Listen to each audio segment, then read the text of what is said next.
Ciao Fabri, Ciao Fra, how are you? Welcome back on the channel. Ciao guys. all Ciao, good, ciao, all ciao. good. Welcome back.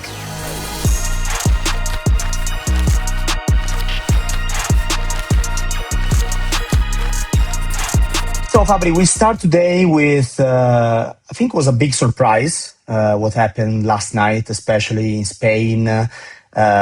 Some big statements of Xavi, former Barcelona manager, about Leo Messi, what happened in the past year. So let's start talking about it. Yeah, it's been a crazy 24 hours around that. Let's remind that obviously there are the elections for Barcelona president in the upcoming days, and obviously is a moment where every single Barcelona fan, every single Barcelona public figure, as Xavi is, as a legendary player and former manager as well, obviously is taking a position in this moment. And Xavi Hernandez, in an interview with La Vanguardia yesterday, said the reality on Leo Messi come back to Barcelona in 2023 is that was President Laporta to stop that. It was approved by LaLiga, it was approved by Leo Messi himself, it was not a financial topic, it was Laporta to stop that one. And obviously was a big statement in Spain. Now the denial arrived by Javier Tebas, the president of La Liga, saying we didn't approve anything, we didn't give any green light. So obviously it's a big topic now in Spain and in Barcelona about this Leo Messi story. What I can say is that apart from what they will keep saying in the upcoming hours and days, obviously, let's see the statements, let's see the positions. But what I can tell you on this Leo Messi story in terms of future, as there is always a reference from Barcelona fans for Leo Messi return maybe to Barcelona, is that at present, at this stage, it's not about who is going to win the elections. In any case, a return of Leo Messi is not even being discussed or considered at the stage. At this stage, then eventually in the future to play a friendly game, to say goodbye to Barça fans, to say goodbye to the Camp Nou, all these kind of activities can be something separate, something different, and it's going to be obviously up to Barcelona Leo Messi. But in terms of sporting decisions, I can guarantee that at this stage in 2026, there are no conversations ongoing about that. It's not even a topic, so it's a story from the past, from 2023. Now, again, Xavi talking about that, Laporta, all the people involved in that story, also Javier Tebas, La Liga president today, but in terms of near future, nothing planned for a comeback for Leo Messi.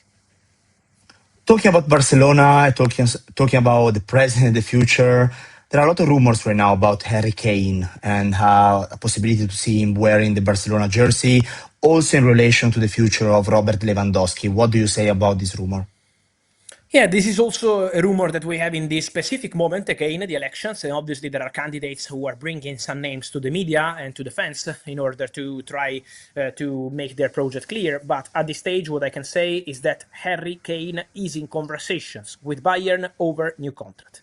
Bayern are working on that. All the most important people at Bayern are fully involved in this process. Don't forget that Harry Kane is under contract till 2027, and Bayern want to get a new contract done as soon as possible. Ideally, Bayern would love to get it done even before the World Cup to make sure everything is okay with Harry Kane before the start of the new season 26-27. So this is the mission. Bayern are working on that. Bayern are prepared to offer important money in terms of salary to Harry Kane in order to reach an agreement and keep the player at the club. So at this stage, apart from the appreciation, which is kind of obvious when there is a fantastic striker like Harry Kane from Barcelona. At this stage, in terms of negotiations, the only thing actually happening in March is a negotiation between Bayern, the president, the management, Harry Kane himself, together with his brother, who is taking care of his future, and all his camp. So this is the conversation ongoing over new contract. Let's see how this is going to go. For Harry Kane, it's not going to be only a financial discussion. It's also going to be a familiar discussion. So he needs to decide about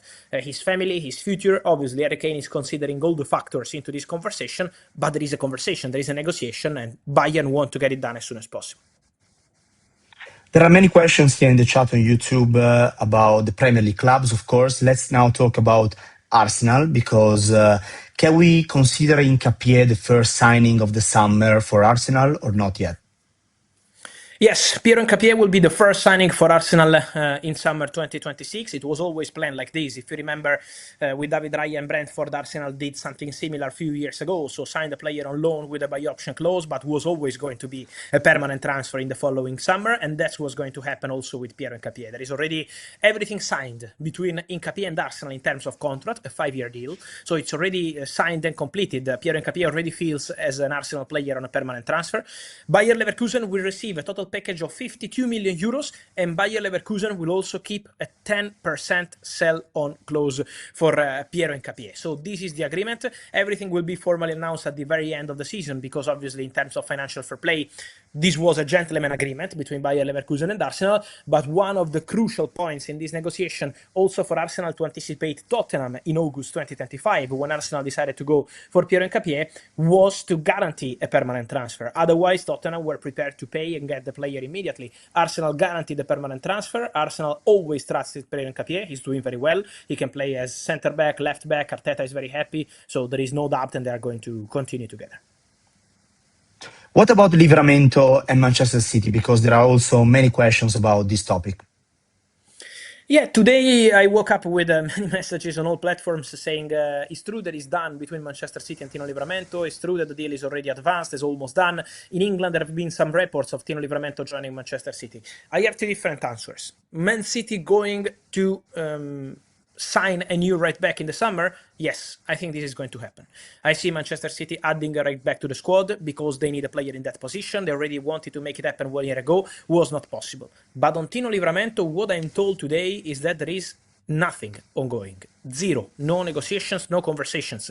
Tino Livramento was a top target 1 year ago. There was no agreement. And since that moment, we are talking about probably June, July 2025, my understanding is that since that moment, Manchester City didn't return to negotiate with Newcastle or with Tino Livramento agents. So at this stage, player appreciated, yes, already 1 year ago they wanted him. But now, in terms of negotiations, I'm not aware of anything advanced, but not even anything concrete.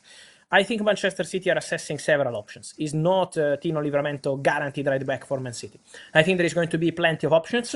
They are going to decide who is the ideal candidate for that role. So I see City adding a right back, but I'm not sure that it's going to be Tino Livramento.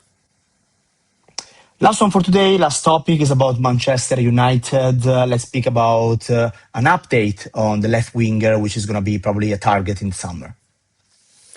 Yes, because we said, and also Michael Carrick confirmed in a press conference last week, that Man United are probably going to look for left wingers in the market. So not only midfielders, remember about midfielders is going to be an important summer for United, and not only other positions, also the left winger is going to be a topic.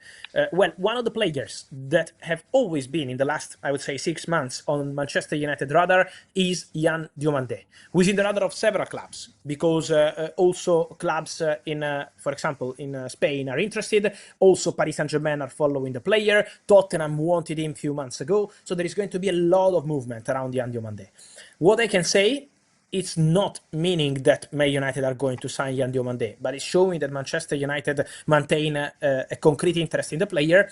Man United people, scouts, were in attendance for the last game played by Red Bull Leipzig against Augsburg. I think Yandande scored a goal.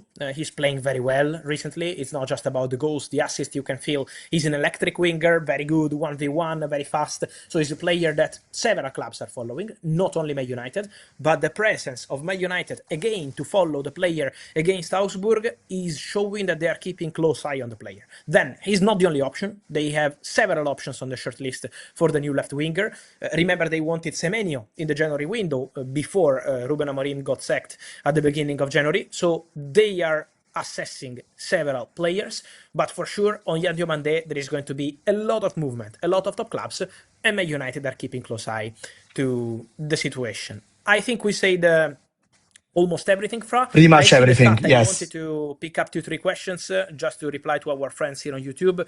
I see Pixel Yes. Power saying, what about Chelsea and Maignan. Maignan signed a new contract at AC Milan in January, so he's staying at AC Milan, and that was obviously a huge one for Milan, so he's not going anywhere in this summer transfer window. On Elliot Anderson, I will update you this week, don't worry, for sure.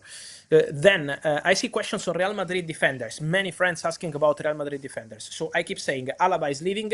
Tony Rüdiger at the moment is 50-50. He's not decided yet. Real Madrid are going to add something in defense, for sure. Could be one, could be two defenders. So at the moment, is still not advanced or clear anything with any defender. The situation with Ibrahima Konate is a situation that Real Madrid stopped a few months ago. I think it was November or something like that. They stopped the conversation. Now, if Ibrahima Konate can't agree a new contract at Liverpool, let's see what's going to happen. At the moment, again, it's still on standby. Still nothing advanced. But for sure, Real Madrid will be busy with defenders, and we will be here to keep you updated. On Chelsea, still no updates. On Liverpool, soon we will talk about wingers and other topics. I think we said everything. I see questions also on Balde and Manchester United, but you can find in the last video, we already replied to that one. At the moment, I'm not aware of anything concrete. Yes. So I think that's it for today. I think this is it. And yes, and let's speak soon here in the channel, as always. Get ready, because it's going to be an exciting run to the World Cup. And